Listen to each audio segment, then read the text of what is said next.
नमस्कार सम्पूर्णलाई, यहाँ उपस्थित हुनुभएका सम्पूर्ण भक्तजनहरूलाई म रञ्जना पौडेलको तर्फबाट न्यानो अभिवादन तथा नमस्कार। अनि यहाँ आउनुभएको सबैभन्दा वरिष्ठ हाम्रो गुरु हुनुहुन्छ, निकै टाढादेखि आउनुभएको छ, भारतदेखि आउनुभएछ। उहाँलाई पनि यस कार्यक्रममा सप्तकोशी टेलिभिजनको यो संवाद कार्यक्रममा म स्वागत गर्न चाहन्छु। श्री राजन स्वामीजी हुनुहुन्छ, उहाँलाई सप्तकोशी टेलिभिजनमा म स्वागत गर्न चाहन्छु। स्वामी जी, सर्वप्रथम तो आपको प्रणाम। स्वागत करते हैं हम हमारे टेलीविज़न में। आपको कुछ बात करना है आपसे। ये धार्मिक मेला महोत्सव जैसा ही लगता है नेपाल में भी। भारत में तो हिंदू धर्म का बहुत बड़ा, बहुत ही प्रचार होता है, बट नेपाल में अभी विभिन्न जात जाति वेशभूषा अनेकों प्रकार का लोग रहते हैं। तो हिंदू धर्म को ही प्रोत्साहन करने के लिए आप लोग यहाँ तक आए हैं। इसको कैसे आगे बढ़ाएं? बहुत जात जाति संप्रदाय बैठे हैं ना यहाँ पर, तो इसको कैसे आगे बढ़ाएं? देखिए, जब तक संसार में ज्ञान का प्रकाश नहीं होगा, अज्ञानता के अंधकार में जातियाँ बनती जाती हैं, संप्रदाय बढ़ते जाते हैं और वे अपनी श्रेष्ठता का दावा करते हैं और आपस में लड़ते झगड़ते रहते हैं। इससे समाज टूटता है, राष्ट्र टूटता है। इसलिए आवश्यकता है कि धर्म के वास्तविक स्वरूप को जानने के लिए सत्य ग्रंथों का प्रचार किया जाए। जब समाज में धार्मिक शिक्षा बढ़ेगी तो वही समाज का निर्देशन करेगी कि हमें मिलजुल करके रहना है। वेशभूषा और भाषा से परे धर्म का सच्चा स्वरूप क्या है? धर्म उसको कहते हैं यतो अभ्युदय श्रेय सिद्धि सधर्म, जिससे प्रजा का कल्याण हो और अंतोगत मोक्ष की प्राप्ति हो, वह धर्म है।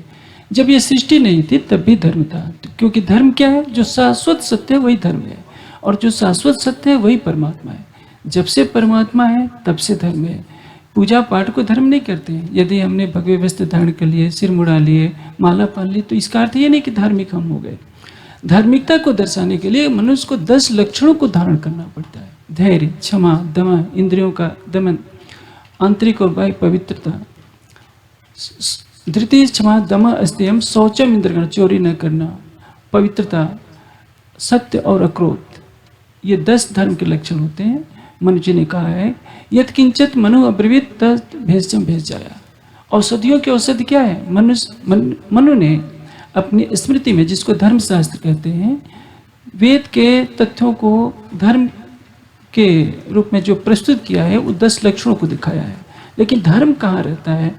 जैसे 4 स्थान है यह पहचानने के लिए कि क्या वास्तव में हम धर्म के 10 लक्षण है, धृति, क्षमा, दमा, अस्तेयम, शौचम, इंद्रिय निग्रह, धि विद्या, सत्यम, अक्रोधो, 10कम धर्म लक्षण। हमारे अंदर धैर्य है, सत्य है, इंद्रियों का हम दमन करते हैं, मन की पवित्रता हमारे अंदर है, हमने क्रोध को जीत लिया है, सर्वदा मन वाणी कर्म से सत्य का आचरण करते हैं। तो ये वास्तव में किस कसौटी पर कसा जाए, इसके लिए 4 साक्षियाँ लेनी पड़ती है। पहली वो वेद की साक्षी हो, स्मृति धर्मशास्त्र की साक्षी हो, हमारी अंतरात्मा की आवाज़ है। हमारा दिल जानता है कि हम सत्य कर रहे हैं कि असत्य कर रहे हैं, और सदाचार के अनुकूल हो। यदि इन चारों के विपरीत हम 10 धर्म के लक्षणों का आचरण करें और कहें कि नहीं हम ही धार्मिक है, तो ये चारों जो स्वरूप हैं ये दर्शाते हैं कि नहीं, आप धर्म के 10 लक्षणों को यथार्थ रूप में पालन नहीं कर रहे हैं। सबसे बड़ी जो कसौटी है, धर्मस्य तत्वम निहितम गुहायाम, जिस परम गुहा में ब्रह्म का साक्षात्कार किया जाता है, उसी अवस्था में आने के बाद ही धर्म के स्वरूप का वास्तविक विवेचन कोई कर सकता है। इसके पहले हम ग्रंथों को पढ़कर, धर्म के 10 लक्षणों को पढ़ करके हम जो आचरण में उतार रहे होते हैं, लेकिन धर्म का वास्तविक स्वरूप वही जानता है जो परमात्मा को जानता है। अन्यथा अलग अलग मान्यताओं को लेकर, संप्रदायों को लेकर हर कोई कहता है कि हम धार्मिक हैं, और लड़ाइयाँ यहीं से शुरू होती हैं। परमात्मा को कैसे जाने? परमात्मा को ज्ञान द्वारा, धर्म ग्रंथों के चिंतन से जानते हैं, लेकिन यथार्थ में तब जानेंगे जब हमारी सुरता, ध्यान माया से परे होगा। परमात्मा को जैसे मैं आपको देख रहा हूँ वैसे साक्षात देखेंगे, तब हम जानेंगे। इसके लिए समाधि का आश्रय लेना होगा। यदि धर्म और परमात्मा एक है, तो फिर दुनिया में अनेक प्रकार के मत संप्रदाय विभाजित क्यों हैं? सूर्य का प्रकाश तो हमेशा एक ही होता है, वह कीचड़ पर भी पड़ता है तो कीचड़ को सुखा सकता है, पत्थर पर आता है तो वो गर्म कर सकता है। वही सूर्य का प्रकाश आशीष से पड़ता है तो चिंगारी छोड़ता है। परमात्मा एक है, लेकिन मनुष्य की बुद्धि को उसके ग्रहण करने की जैसी क्षमता होती है उसको वो अलग अलग रूपों में प्रयोग करता है। जैसे देखा जाए तो बुद्ध ने क्या कहा था कि मध्यम मार्ग अपनाओ। मध्यम मार्ग का अर्थ होता है मनुष्य न बहुत अधिक खाए न थोड़ा खाए, मनुष्य न बहुत अधिक सोए न कम सोए, मनुष्य भोगों में बिल्कुल आसक्त न हो जाए और घर छोड़कर विरक्त भी न हो जाए। जो मध्यम मार्ग होता है वो मनुष्य के लिए कल्याणकारी है। बात उन्होंने सही की। उनके शिष्यों ने अर्थ लगाया कि शराब ज़्यादा न पिए, कम थोड़ा मात्रा में पी ले तो कोई नुकसान नहीं है। परिणाम क्या हुआ? बहुत भिक्षु मांस खाने लगे, शराब पीने लगे, यहाँ से पतन शुरू हुआ। कोई महापुरुष कैसे कहता है उसको तोड़ मोड़ कर स्वास्थ्य के लिए जब प्रस्तुत किया जाता है तो यहाँ से संप्रदाय की उत्पत्ति होती है। अपने अपने स्वार्थ के लिए मनमाने तरीके से संप्रदाय बनते हैं। धर्म तो एक है सृष्टि में, इस्लाम कोई धर्म नहीं, जैन बौद्ध धर्म नहीं, धर्म एक है। परमात्मा एक है तो धर्म भी एक है। उस धर्म रूपी वृक्ष की किस शाखाओं को हम कितना आत्मसात करते हैं ये हमारे ऊपर है, हमारी योग्यता के ऊपर है। जैसे कुरान आया संसार में शांति के लिए, लेकिन आतंकवाद की जड़ बन गया, क्योंकि उसकी आयतों की उल्टी व्याख्या करके संसार में खून की नदियां बहाई गई। तो इसमें कुरान का दोष नहीं है, कुरान की व्याख्या करने वालों का दोष है। आपने बुद्ध के बारे में बोले, अब वो वाणी कौन बताएगा? जो बुद्ध ने बताया था वो वाणी अब कौन बताएगा? जो विजयाभिनंद बुद्ध निष्कलंक हैं, जिनको हम प्राणनाथ कहते हैं, उनकी वाणी आपके सामने रखी है। 18,758 चौपाइयों की वाणी है।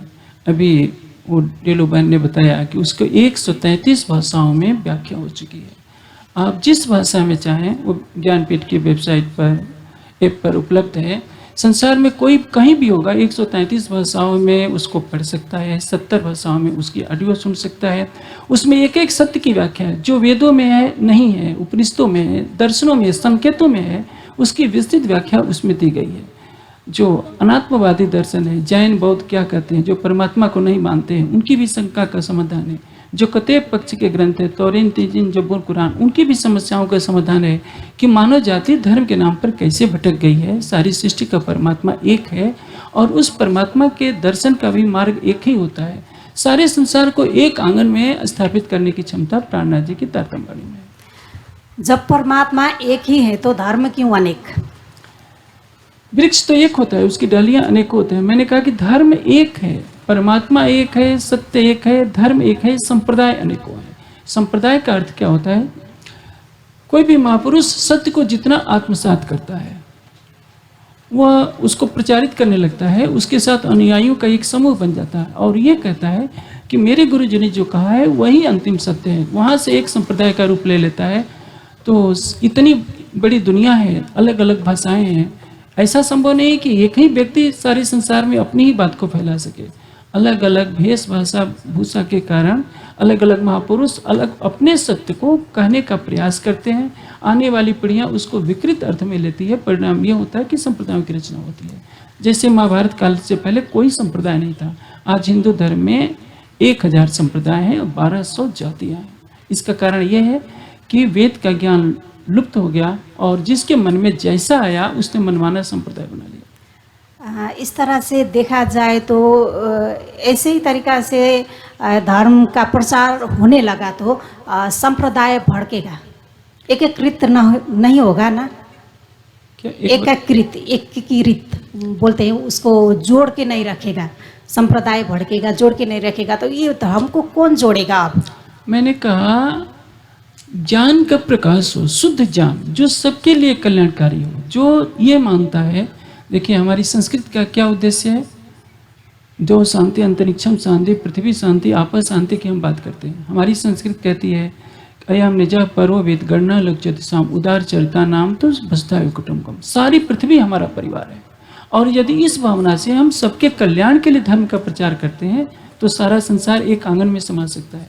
लेकिन यदि हम प्रतिष्ठा के लिए, धन के लिए, वर्चस्व के लिए यदि प्रचार करते हैं तो वो घातक होता है, क्योंकि सारा संसार जानता है इस्लाम और ईसाईयत की तलवार से आने से पहले वहाँ बाइबल और कुरान पहुँचता है, और उन्होंने धर्म की चादर ओढ़कर खून की नदियाँ बहाई हैं, अपने साम्राज्य का विस्तार किया है। तो ये धर्म प्रचार नहीं हुआ, शक्ति का संगठन हुआ, और इसके माध्यम से उन्होंने सारे संसार में साम्राज्य स्थापित किए। हमारी भारतीय संस्कृति ने कभी किसी निर्दोष की हत्या नहीं की, तलवार के बल पर किसी को धर्म परिवर्तन करने के लिए विवश नहीं किया। ये हमारी संस्कृति की मान्यता है। परमात्मा एक है तो फिर वो साकार है अथवा निराकार है या उससे भी भिन्न है? साकार माया का स्वरूप होता है। जो स्थूल पदार्थ जितने दिख रहे हैं वो पंचभूतात्मक है, त्रिगुणात्मक है। निराकार उसका कारण स्वरूप है। साकार निराकार से प्रकट होता है, महाप्रलय में निराकार में समा जाता है। परमात्मा का जो स्वरूप है वो त्रिगुणातीत है, सच्चिदानंदमय है, इसलिए न उसको साकार कर सकते हैं न निराकार कर सकते हैं। अखंड मुक्ति का मार्ग क्या है? क्या किसी नदी या तीर्थ में स्नान करने से, दान आदि करने से मुक्ति मिलता है? नहीं, ये तो शुभ कर्म है। आप गंगा में जाकर के स्नान कर लेंगे तो क्या होगा? गंगा वो पाप समुद्र को देगी, समुद्र का जल जो है भाप बनेगा और बादल बनकर फिर जिसने जो पाप किया था उसी के ऊपर बरस जाएगा। तो इसलिए गंगा में स्नान से मुक्ति नहीं मिलेगी। रीते जाना था ना मुक्ति। ज्ञान की गंगा में स्नान करेंगे, प्रेम की गंगा में स्नान करेंगे तो आपको मुक्ति मिलेगी। दान करेंगे, दान पात्र को देख करके करना चाहिए। आपका दान मानवता के कल्याण के लिए हो तो ये सात्विक दान है। यदि आपका दान प्रतिष्ठा के लिए होता है तो राजसिक दान है। यदि आपका दान धर्म के नाम पर आतंकवाद के फैलाने के लिए होता है तो ये तामसिक दान है, और ऐसा दान कभी कल्याणकारी नहीं होता। भक्तजन सबैजनालाई फेरि म ब्रेक लिन चाहन्छु, किनभने यहाँहरूबाट उठेका प्रश्नहरू मैले लिएर आएको हो। यो प्रश्न मैले तयार गरेको पनि होइन, भक्तहरूले नै उठाउनुभएका प्रश्नहरू धेरै थिए। तिनै प्रश्नबाट हामीले सङ्कलन गरेर केही प्रश्नहरू लिएर आएका छौँ र यहाँ महाराज आइपुग्नु भएको हामीले जानकारी प्राप्त गर्ने बित्तिकै हामीले यी प्रश्नहरू लिएर आयौँ र उहाँसँग यहाँहरूको पनि जिज्ञासा यस्तै प्रकारका जिज्ञासाहरू होलान् भन्ने हेतुले मैले उहाँसँग यी प्रकारका प्रश्नहरू गरिरहेको छु। बिचमा यहाँहरूलाई केही लागेको छ भने प्रश्न दिन सक्नुहुनेछ मलाई। म यहाँहरूको प्रश्न पनि महाराजजीसँग वाचन गरेर अथवा म उहाँलाई त्यो प्रश्न सोध्न तयार नै रहिरहेको छु। यहाँहरूलाई केही प्रश्न छ भनेदेखि मलाई दिन सक्नुहुनेछ। फेरि पनि म यो संवादलाई बीच अब फेरि जोड्न चाहन्छु। आपको फिर स्वागत है सप्तकोशी टेलीविजन में। फिर संवाद करेंगे, जीव हत्या, मांसाहार और पशु बलि महापाप क्यों है? ये पाप और पुण्य की परिभाषा व्यास जी ने की है कि परोपकार पुण्याय पापाय परपीडनम। हमारे मन में किसी के लिए बुरा सोचते हैं हम, उसको पीड़ा होती है। वाणी से कटु वचन करते हैं, उसको पीड़ा होती है। या कोई ऐसा आचरण करे जिससे किसी के हृदय को पीड़ा होती है तो वो पाप है। यदि हम किसी प्राणी की हत्या करते हैं तो उसके पहले, हत्या करने से पहले हम अपने उंगली में एक कांटा चुभाएं या उसको चाकू से काटें तो एहसास होगा कि कितनी पीड़ा होती है। इसलिए चारों वेदों में या उपनिषद में, दर्शन में, किसी भी ग्रंथ में पशुओं की बलि का उल्लेख नहीं है। बलि का अर्थ क्या होता है? जैसे पंच यज्ञ किए जाते हैं जो प्रतिदिन एक गृहस्थ के लिए करने योग्य है। ब्रह्म यज्ञ है, देव यज्ञ है, अतिथि यज्ञ है, भूत यज्ञ है और बलि वैश्वदेव यज्ञ है। ब्रह्म यज्ञ का अर्थ होता है वेद का स्वाध्याय करना, परमात्मा का ध्यान करना। देव यज्ञ का अर्थ होता है अग्नि में आहुति देना जिससे कि वातावरण शुद्ध रहे। बलि वैश्वदेव यज्ञ का अर्थ होता है कि जो कुत्ते हैं, बिल्ली हैं, जो पशु पक्षी हैं, उनको कुछ खिलाना। ये नहीं कि उन्हीं को मार करके खा जाना।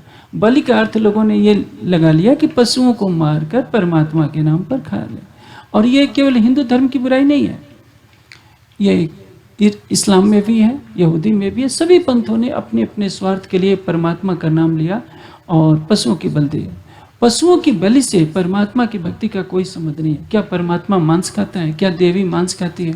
नेपाल में एक गढ़ी माई का मंदिर है जिसमें लाखों भैंसों को काटा जाता है। किस नाम पर? जो जगत माता कहलाती है। माता तो दयालु होती है, स्वयं न खाकर बच्चे को खिलाती है वो स्वयं रात भर गीले कपड़े में रहती है, लेकिन अपने छोटे बच्चे को गीले कपड़े पर नहीं सोती। जो एक मानवीय माँ है वो इतनी दयालु है, तो जो जगत माता है वो क्यों कहेंगे कि भैंसों को काटो, मैं उसका खून पीऊँगी। ये उल्टी व्याख्या कर दी गई, और सत्य की व्याख्या न समझने के कारण पूरे देश में ये जहाँ जहाँ देवी के मंदिर होते, कामाख्या जाइए, कलकत्ता जाइए, विंध्याचल जाइए, सब जगह खून की नालियाँ बनी है। और ये धर्म के नाम पर एक भयानक पाप है। इसलिए कोई ये सोचता है कि मैं पशुओं की बलि चढ़ाकर मैं धर्म का कार्य कर रहा हूँ, तो महापाप कर रहा है। इस भ्रम को कैसे चीरें? क्या भ्रम को कैसे चीरें आप?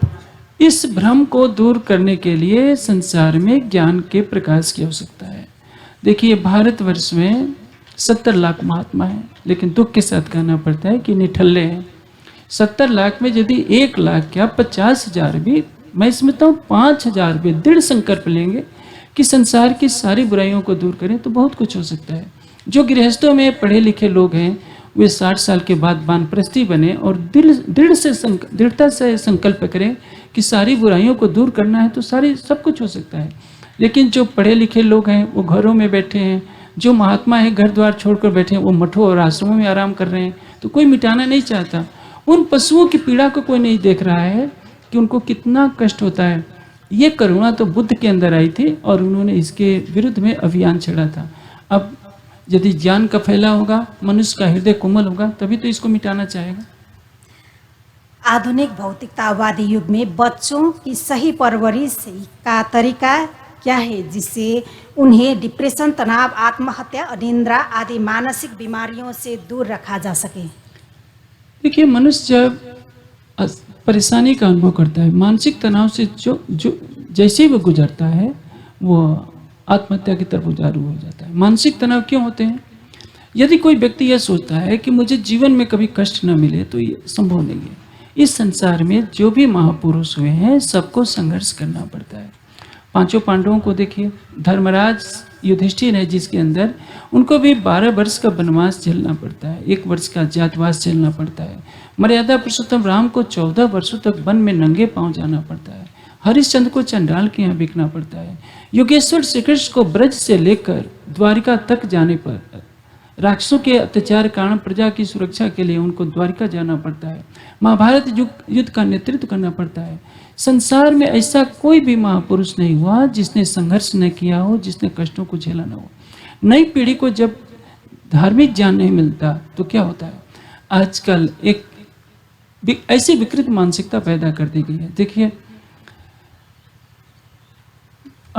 ये इंग्लैंड में ही अंग्रेजी पूरे इंग्लैंड में भी नहीं बोली जाती है। इंग्लैंड का एक भाग है आयरलैंड, उसमें आयरिश भाषा है। फ्रांस में अंग्रेजी नहीं बोली जाती, जर्मन में जर्मन ही बोली जाएगी, अंग्रेजी नहीं बोली जाएगी। केवल ऑस्ट्रेलिया, अमेरिका और इंग्लैंड में अंग्रेजी बोली जाती है। लेकिन एक धारणा बना दी गई है कि अंग्रेजी विश्व की भाषा है। जैसे जैसे कॉन्वेंट स्कूल खोलते हैं, उसमें आध्यात्मिकता की शिक्षा तो नहीं मिलती है।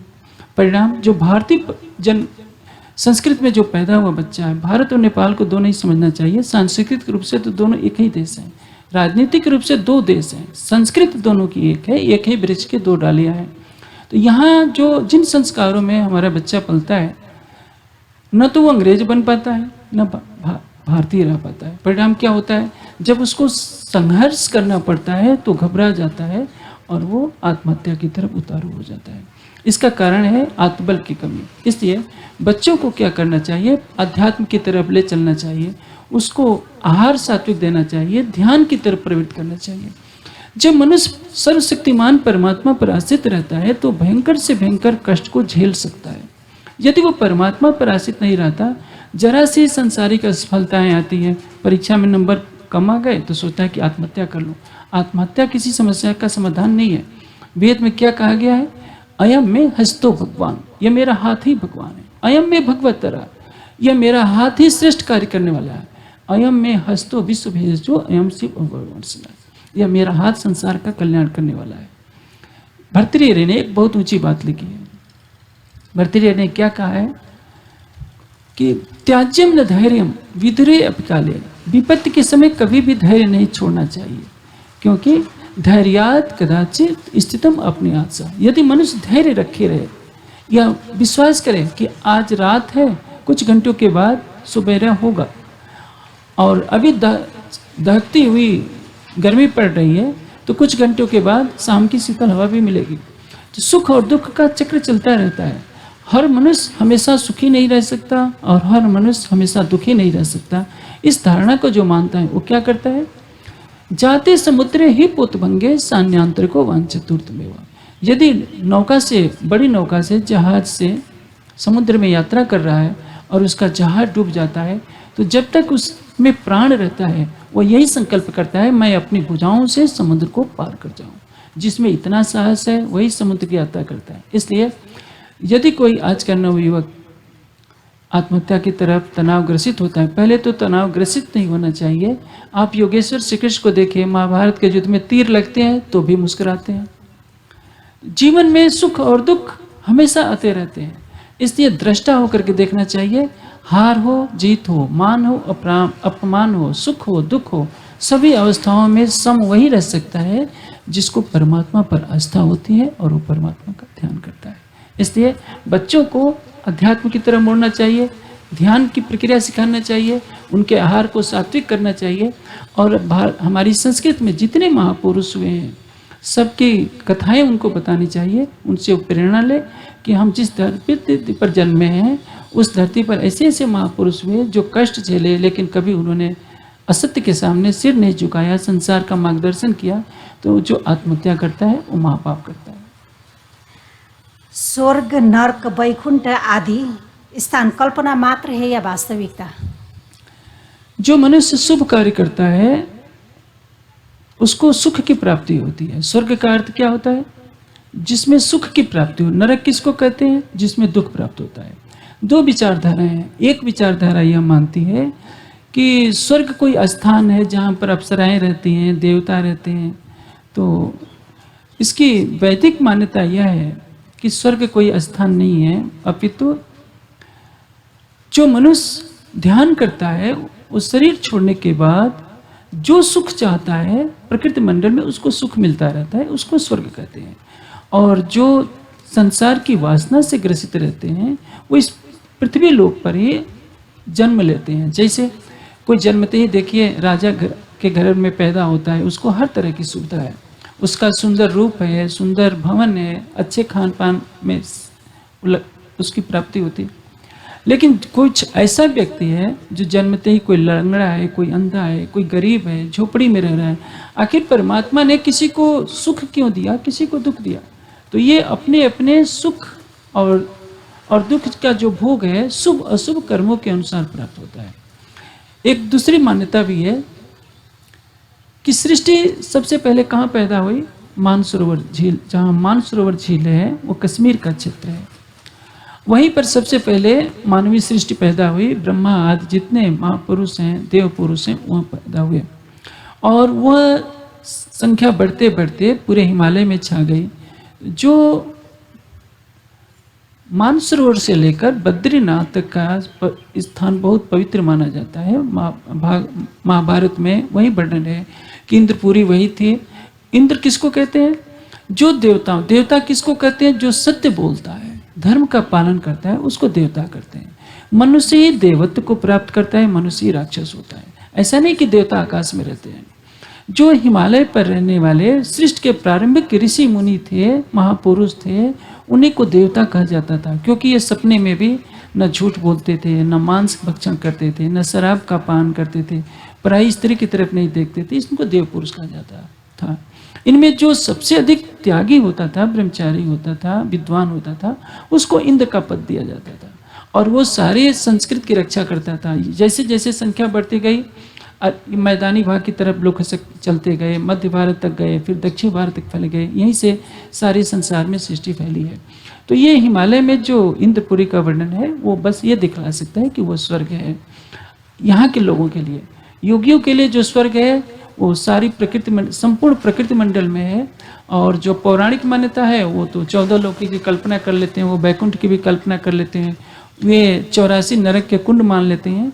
लेकिन ये 84 जो लाख योनियां हैं सभी में दुख है। एक सुअर को देखिए, उसको कितना तड़पा तड़पा कर काटा जाता है। एक बैल को देखिए, जब तक जवान रहता है लोग उससे काम लेते हैं, बुढ़ापे में कसाई के खाने हाथ भेज देते हैं, तो वो तो इस दुनिया में रहकर ही कष्ट झेल रहा है। इसलिए स्वर्ग और नरक इस संसार में ही है। जो शुभ कर्म करते हैं उनको सुख की प्राप्ति होती है, उनके लिए वो स्वर्ग है। जो दुख भोगते हैं, वो बुरे कर्म करते हैं, उनको दुख भोगना पड़ता है। इसलिए मनुष्य को हमेशा शुभ और अशुभ कर्म से परे उस परमात्मा का ध्यान करना चाहिए, जिससे वो स्वर्ग और नरक दोनों से परे होकर एक शाश्वत ब्रह्मानंद की प्राप्ति करे। वह आनंद जो कभी समाप्त नहीं होता, जिसको पाने के बाद जन्म मरण के चक्र में नहीं पड़ना पड़ता, और जो उस परमात्मा के अखंड आनंद को प्राप्त कर लेता है, वह सुख और दुख तो उसके सामने कुछ भी नहीं है। प्राणनाथ जी की वाणी जो इसका वर्णन मैंने किया था, वो कहती है कि कैकोट राज वैकुंठ के न आवे इत के खिन के समान।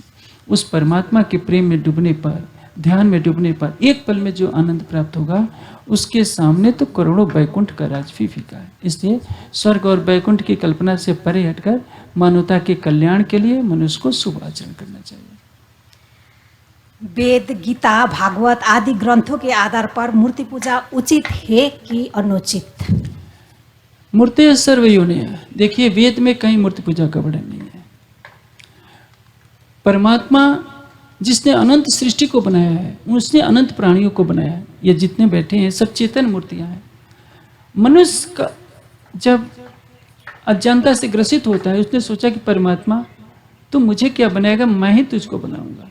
तुमने मुझे बंधन में क्या रखा, मैं देखो कमरा बनाकर तुमको उसमें बंद कर दूंगा, ताला भी लगा दूंगा। जब मैं खिलाऊंगा तब तुम्हें खाना पड़ेगा, जब मैं ताला खोलूंगा तब तुम बाहर निकलोगे। तो मनुष्य ने तो मूर्ति बनाकर परमात्मा को एक कैदी बना दिया है। चारों वेदों में, 4 उपवेदों में 6 अंग 6 उपांग 1127 शाखा गीता में कहीं भी मूर्ति पूजा का वर्णन नहीं है।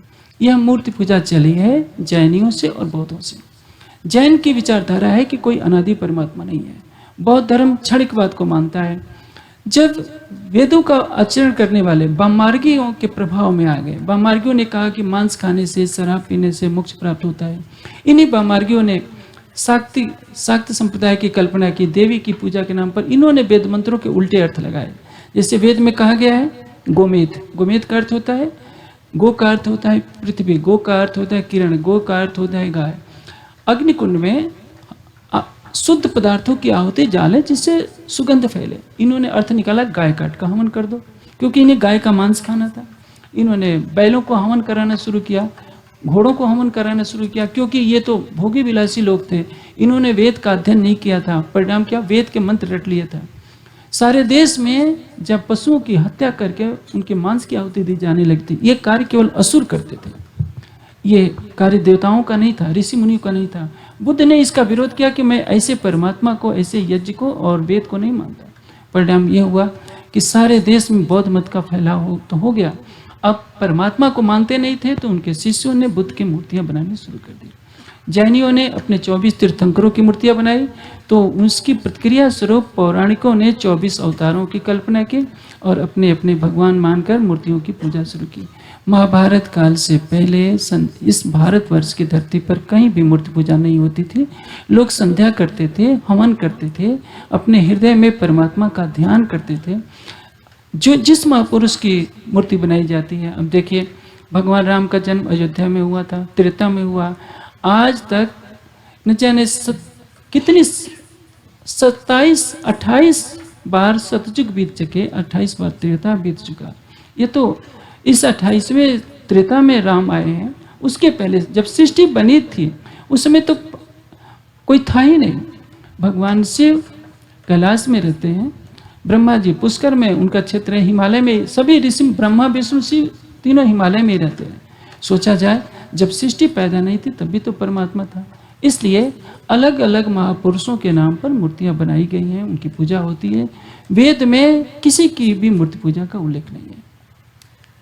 लोग मंदिर जाते हैं विश्वास के साथ, भगवान कहीं भगवान मिल जाएगा, इस विश्वास के साथ मंदिर जाते हैं। तो आप अभी बोल रहे हैं मूर्ति पूजा से भगवान नहीं मिलता है।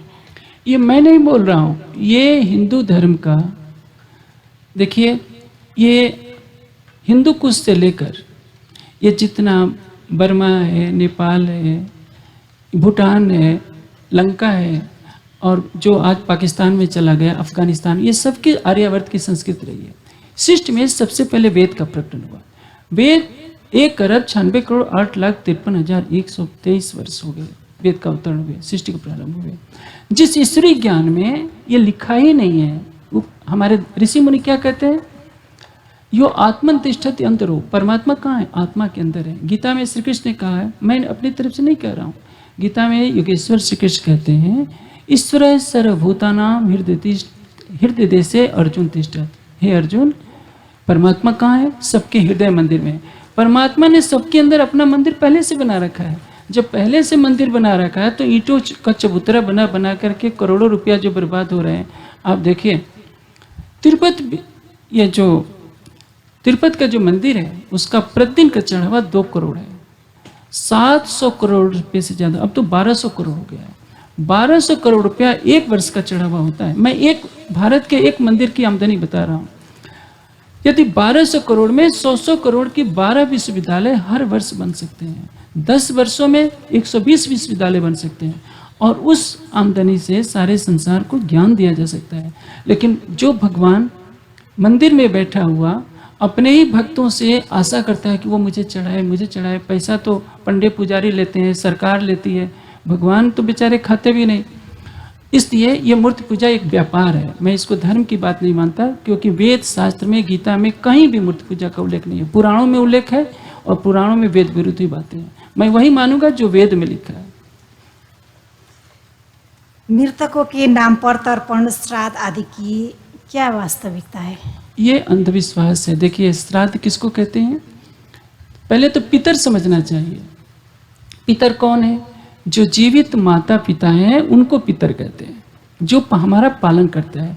माता जन्म से पालन करती है, पिता अन्य तरीकों से पालन करता है। दूसरे पितर वह है जो ज्ञान से हमारा पालन करते हैं, हमें ज्ञान देते हैं। तो जो भी हमारे श्रेष्ठ जन है, माता पिता, आचार्य, कोई सन्यासी जो हमें ज्ञान देता है, वो पितर कहलाते हैं। जब तक ये जीवित हैं तब तक श्रद्धा पूर्वक इनकी सेवा करना श्राद्ध कहलाता है, और इनको इतनी सेवा करे कि तृप्त हो जाए, आनंदित हो जाए, इसको तर्पण कहते हैं। मरे हुए का न तो श्राद्ध होता है और न तर्पण होता है। ये तो गरुड़ पुराण को लिखने वाले पंडित लोगों ने ये श्राद्ध और तर्पण का आडंबर चला रखा है। वेद में ये सब श्राद्ध तर्पण नहीं होता है। अपभ्रंश नहीं, एक व्यापार, धर्म के नाम पर समाज को भटकाने का व्यापार है। क्योंकि आम जनता संस्कृत नहीं पढ़ी है, ग्रंथों को नहीं पढ़ी है, उसको जैसा कह दिया जाएगा धर्म के नाम पर वैसा मानने के लिए व्यवस्था है। विश्व शांति के लिए सच्चे आध्यात्म की क्या आवश्यकता है? देखिए, संसार में शांति तभी फैलेगी जब संसार में ज्ञान का प्रकाश होगा। आपने देखा IS की विचारधारा क्या है कि बंदूक के बल पर हम सारी दुनिया को इस्लाम के अंदर लाएंगे। उनको कुरान का अर्थ ही नहीं पता, न उनको इस्लाम का पता है। उनको तो जो मौलाओं ने पढ़ा दिया है, जो कट्टरवादी मानसिकता डाल दी है, वही है।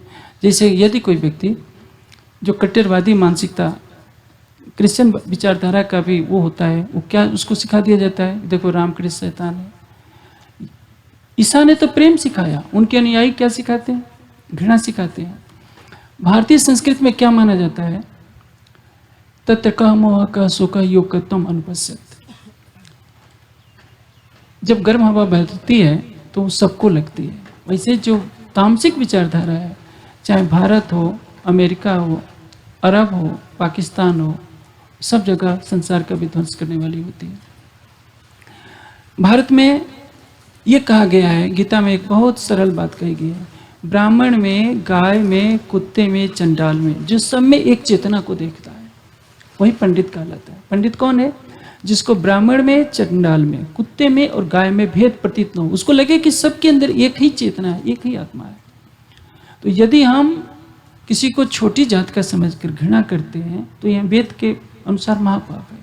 हिंदू समाज ने अपने ही भाइयों को दलित कर, अछूत करके घृणा की, ये उन्होंने पाप किया। जो कुरान पढ़ने वाले हैं उन्होंने तलवार के बल से सबको इस्लाम में शामिल करना चाहिए।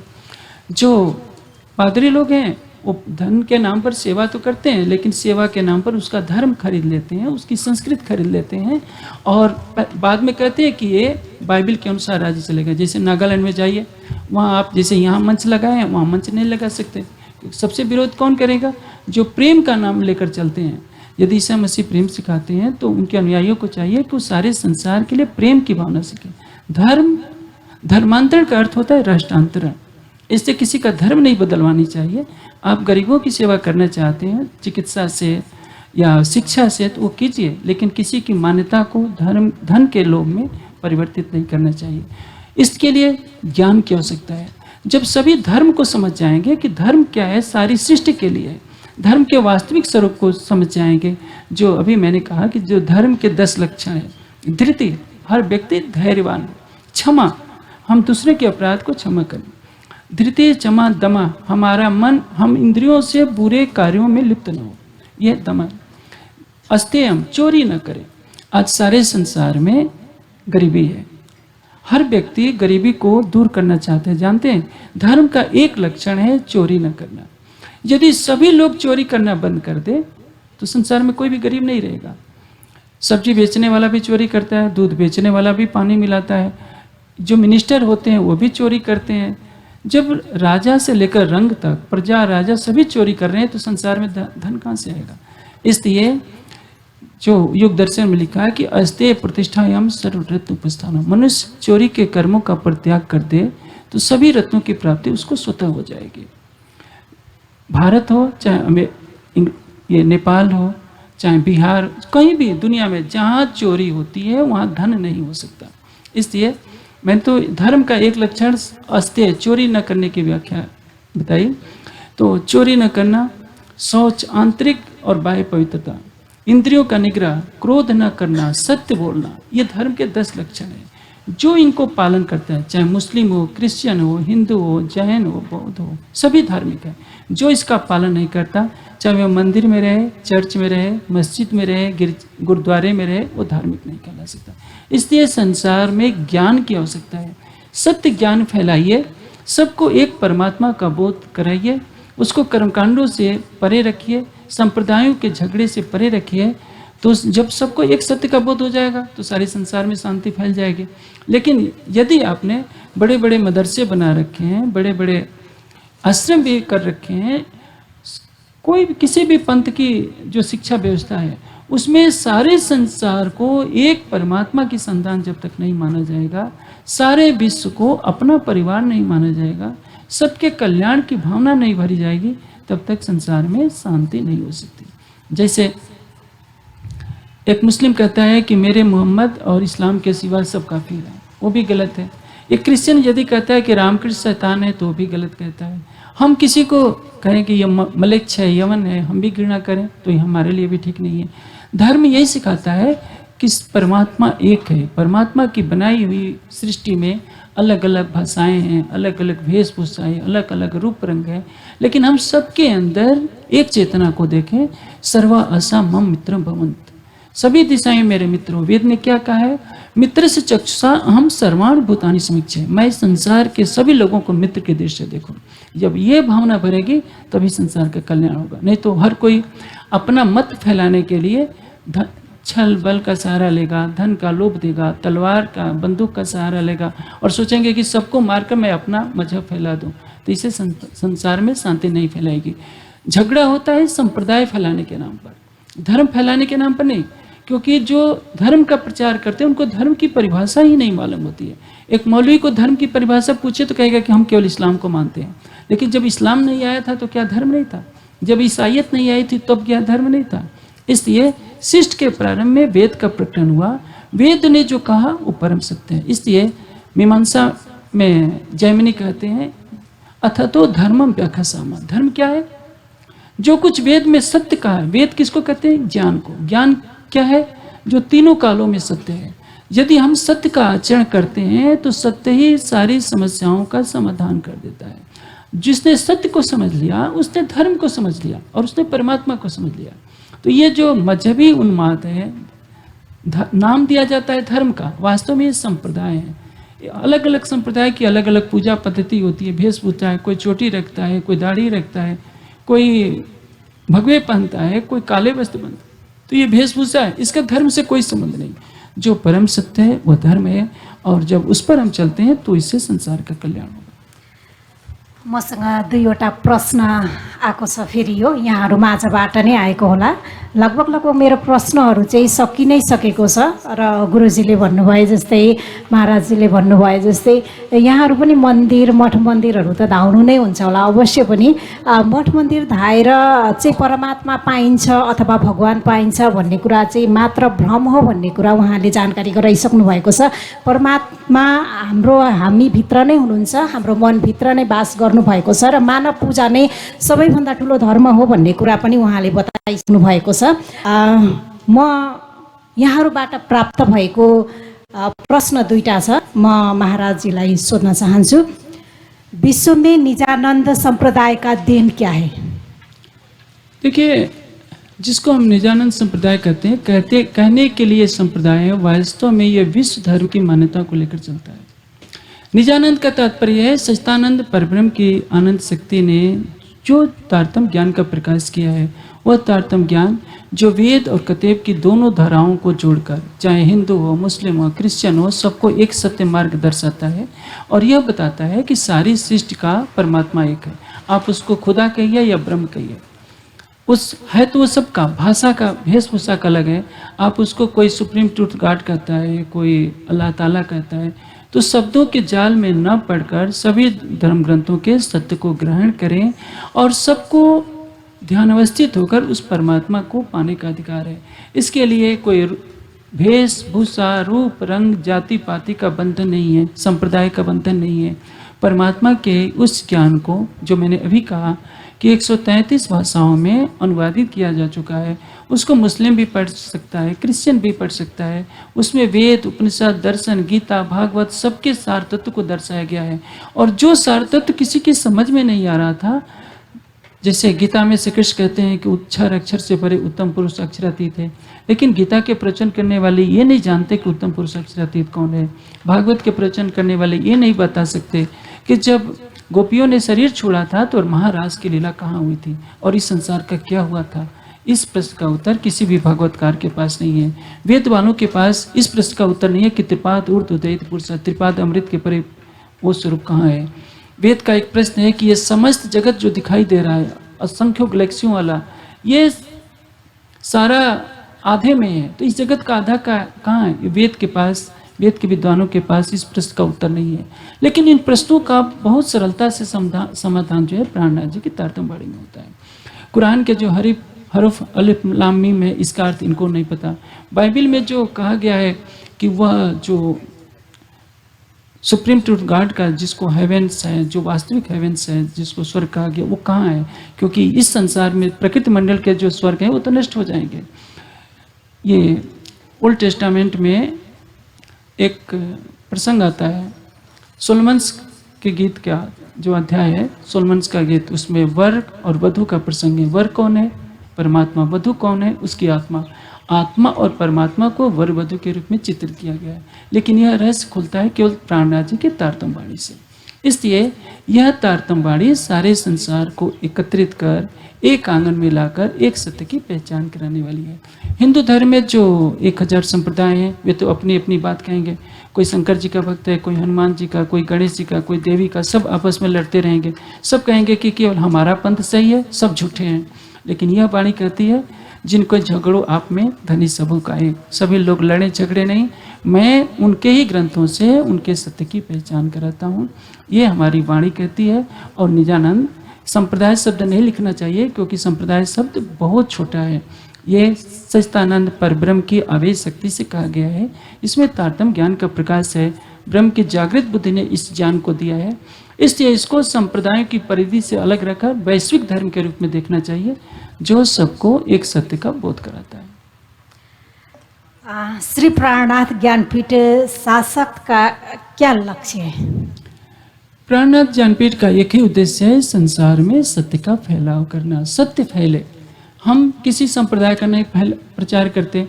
ज्ञानपीठ सारे देश के लिए है, सारे संसार के लिए है। संसार का कहीं कभी रहने वाला ज्ञानपीठ में आए, उसका स्वागत है।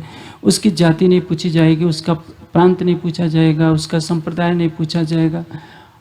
यही प्रयास किया जाएगा कि जैसे अभी ज्ञानपीठ ने 133 भाषाओं में प्राणनाथ जी की वाणी का अनुवाद किया है, वो सबके पास फैले।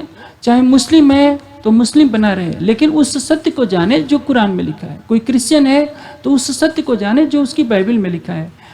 लड़ाई झगड़ा बंद करें, ईर्ष्या द्वेष घृणा की अग्नि बंद करें।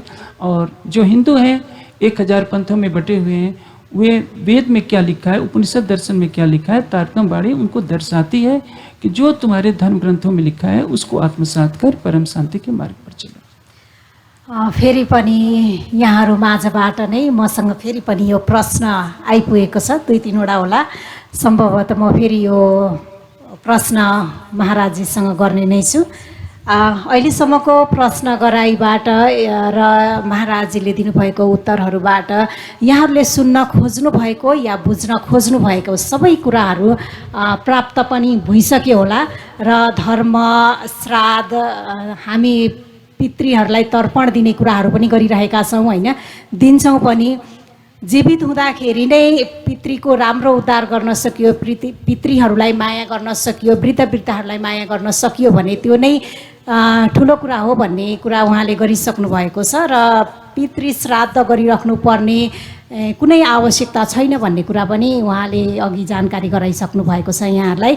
यहाँहरूले पनि आफ्ना घरमा रहनुभएका आमा बुबाहरूप्रति एकदम धेरै माया मोह गरेर उहाँहरूलाई राम्रोसँग राख्नुभयो भने यहाँहरूको जीवन पनि सफल हुनेछ भन्ने कुराहरूको जानकारी प्राप्त गराइदिइसक्नु भएको छ गुरुजी महाराजले। म यहाँहरूको अरू प्रश्नहरू छन्, ती प्रश्नहरू फेरि पनि राख्न चाहन्छु। आप लोग बार बार प्राणनाथ जी का नाम लेते हैं, वो क्यों? ऐसा है, प्राणनाथ हम किसी व्यक्ति को नहीं कहते हैं। प्राणनाथ का अर्थ होता है जो हमारे जीवन का आधार है, जो सारे ब्रह्मांड का आधार है। एक परमात्मा जिसको एक क्रिश्चियन सुप्रीम ट्रूथ गॉड कहता है, मुस्लिम अल्लाह ताला कहता है, वेद को मानने वाले जिसको एक अद्वितीय सच्चिदानंद परब्रह्म कहते हैं, उसी को हम प्राणनाथ कहते हैं। जो प्राण का अर्थ होता है जीवन, जो हमारे जीवन का आधार है। हमारा इतना उससे प्रेम है कि उसके बिना हम जी नहीं सकते, इसलिए उसको हम प्राणनाथ कहते हैं। यहाँले कसले लेख्नु भएको थियो प्रश्न यो प्रश्नको उत्तर अवश्य पनि पाउनुभयो होला। प्राणनाथको अर्थ के हो भन्ने कुराहरू जानकारी पाउनु नै भयो होला। फेरि अर्को प्रश्न रहेको छ, सबके प्राणनाथ जी के शरण में जाना ही चाहिए? परमात्मा सबका एक है, हंसकर न जाए तो रोकर तो उस परमात्मा की शरण में सबको ही जाना पड़ता है, क्योंकि उसी ने सृष्टि को पैदा किया है, वही सबको मोक्ष देगा, वही आनंद देगा, वही सबका पालन करने वाला है। बड़ा से बड़ा नास्तिक भले ही जीवन भर कहेगा कि मैं परमात्मा को नहीं मानता हूँ, मरते समय जब मृत्यु का भय आता है तो उसको भी लगता है कि हाँ कोई परमात्मा है। इसलिए जो सर्वशक्तिमान सकल गुण निधान पूर्ण ब्रह्म सच्चिदानंद अक्षरातीत है, उसी को हम प्राणनाथ कहते हैं और उसकी महिमा का प्रकाश करते हैं, उसकी पहचान देते हैं कि सारा संसार एक सच्चिदानंद परमात्मा को माने। हस्, बहुत बहुत आभार आपको। और विशेष आपने भक्तजन सब लोग को जो प्रश्न था उसका निराकरण कर दिए हैं। तो अब चाहिँ मेरो प्रश्नहरू मेरा सकिसकेका छन् र यहाँहरूको प्रश्नहरू पनि लगभग सकिसकेको छ होला। मैले गुरुजीसँग गर्नुपर्ने प्रश्नहरू सबै गरिसकेको छु र हाम्रो टेलिभिजन मार्फत यहाँहरूले प्रत्यक्ष रूपमा हेर्न सक्नुहुनेछ। नभए पनि हाम्रो पेजमा गएर हेर्नुभयो भने पनि यहाँहरूले यो संवादलाई देख्न सक्नुहुने नै छ भन्दै म यो कार्यक्रमलाई चाहिँ यहीँ अन्त्य गर्न चाहन्छु। यहाँहरू माझबाट पनि म ओझेल हुन चाहन्छु। नमस्कार, शुभ दिन।